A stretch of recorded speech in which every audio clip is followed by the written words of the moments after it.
The Peter Schiff Show. I'm going to play a sequence of clips from CNN. Paul Krugman was on over the weekend. First, I'm going to play cut number 4. Think about World War II, right? That was actually negative social product spending, and yet it brought us out. I mean, partly because you want to put these things together. If we say, look, we could use some inflation, Ken and I are both saying that, which is, of course, anathema to a lot of people in Washington, but is in fact what the basic logic says. It's very hard to get inflation in a depressed economy, but if you had a program of government spending plus an expansionary policy by the Fed, you could get that. So if you think about using all of these things together, you could accomplish, a great deal. So here is Paul Krugman again repeating the false premise that the spending in the Second World War got us out of the Depression. And what he's saying is we need more spending and we need inflation. He's saying that inflation is going to help us get out of our problems. And he said it's very hard to create inflation in a depressed economy. No, it's not. It's really easy. You just print money.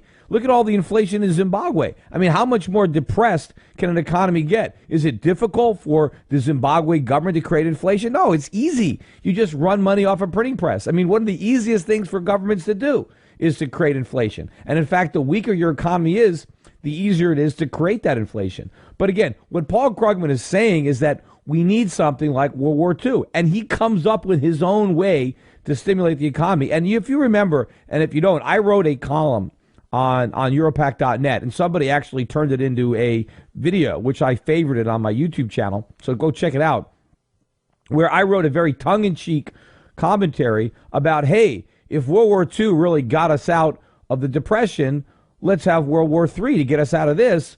And I said, but wait a minute, we don't want to have all the death and destruction to get all the benefits. So I said, let's have a fake World War III with paintball and stink bombs, and let's spend all this money, but let's make it fake. And that way we get all the benefits without people having to die. Now, I did that as a joke. Now, Paul Krugman actually comes up with his own solution, but he's serious. See, I was joking. This guy is actually serious. Here, play cut number 5.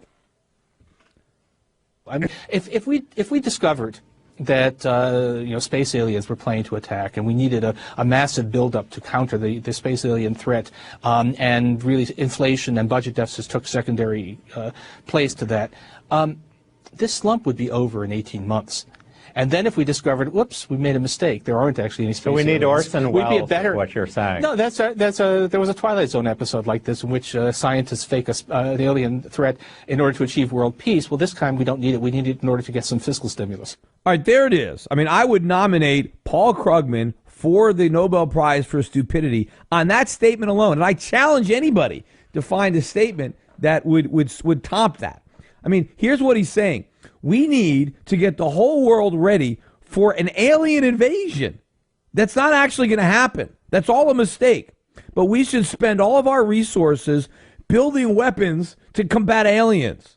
Maybe we need to, build huge cities underground so that we can hide out from these aliens that don't exist. I mean, basically, think about what Paul Krugman is saying is that we need a new bubble, but not a technology bubble or a housing bubble, but a bubble in defense spending to repel an alien attack, right? I mean, think about it. He wants a massive misallocation of resources on a global scale. You see, what was the tech bubble? See, we invested in internet companies that really weren't viable, they weren't profitable, and so ultimately, we realized that, we had a recession. And then we had a housing bubble where we built houses we didn't need and we couldn't afford. So what does Krugman thinks we should do now? We should prepare for a non-existent alien threat so that we can have a gigantic bubble around investing in a global defense system to protect us from these non-existent aliens. And if we do this, according to Krugman, we're going to have an economic boom. How? If we take resources that we need to use for things that we actually want, that can make our lives better, and instead we waste those resources preparing for an alien space battle that's never going to happen, how is that going to help the economy? I mean, this man went to college, he studied economics, and this is the best thing he can come up with? This is his economic stimulus? Prepare for a phony alien invasion? I mean, people look up to this guy. I mean, this is off the charts lunacy. But you know what? Hey, it makes sense if you're a Keynesian. Anyway, I got a little bit more sound to go into Paul Krugman's psyche To understand how this man thinks and the delusions of grandeur he actually harbors in secret. Here, this is from a 2008 interview on NobelPrize.org with Adam Smith. I guess not the Adam Smith, but an Adam Smith. Hey, play this. This is cut number 6. I was an avid science fiction reader when I was a teenager, and there's the classic set of novels by Isaac Asimov, the Foundation novels, which are about how a group of social scientists save galactic civilization through their understanding of the laws that determine the behavior of societies. And I wanted to be one of those guys, and the closest you can get at this point, I'm afraid, is being an economist. So Paul Krugman wanted to save the world, and he thinks he's going to save it as an economist? What is an economist going to do to save the world? I mean, talk about delusions of grandeur. And listen to this, it gets better. Here's how Paul Krugman thinks he's going to save the world as Super Krugman. I mean, maybe we ought to dress him up in like a Superman outfit with a big cape, and he can have like a big, E on his chest, for super economists, and he's going to come and he's going to save the world. And here is how this superhero, Paul Krugman, thinks he's going to single-handedly save the world. Cut number 7. Do you still believe that economists have that role?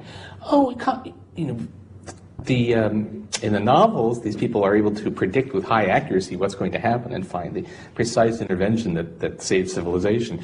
Economics doesn't work that good, but no, there's a tremendous amount of understanding that comes from economic models, and sometimes that understanding can be the salvation of the economy. I believe that we're living in one of those times right now. If we had only the level of economic knowledge that the world had in 1929, I believe we would have another Great Depression. The reason to believe that that won't happen is that we think we understand this thing at least somewhat better than our grandfathers did. So there we have it. He is going to save the world with his economic understanding. We're in a time now where it's not on the social sciences, but on the economists, that it's his job to save the world. We're about to collapse. And if we only had the knowledge that we had in 1929, we would collapse. But because of Paul Krugman and his super knowledge, because he has these brilliant economic models, he knows exactly what's wrong. And he's come up with a plan to save the world. And what is that? Well, we resurrect Orson Welles and we fake an alien attack, a space alien attack, so we can ramp up for an invasion that never happens. You know what? Hey, maybe in the world of Krugman, it would be better for the economy if it was a real alien invasion and they annihilated us. They destroyed all of our buildings and all of our cities. Because you know what? That would really be stimulative. Because now we would have to build them all back up again. Watch out for those aliens.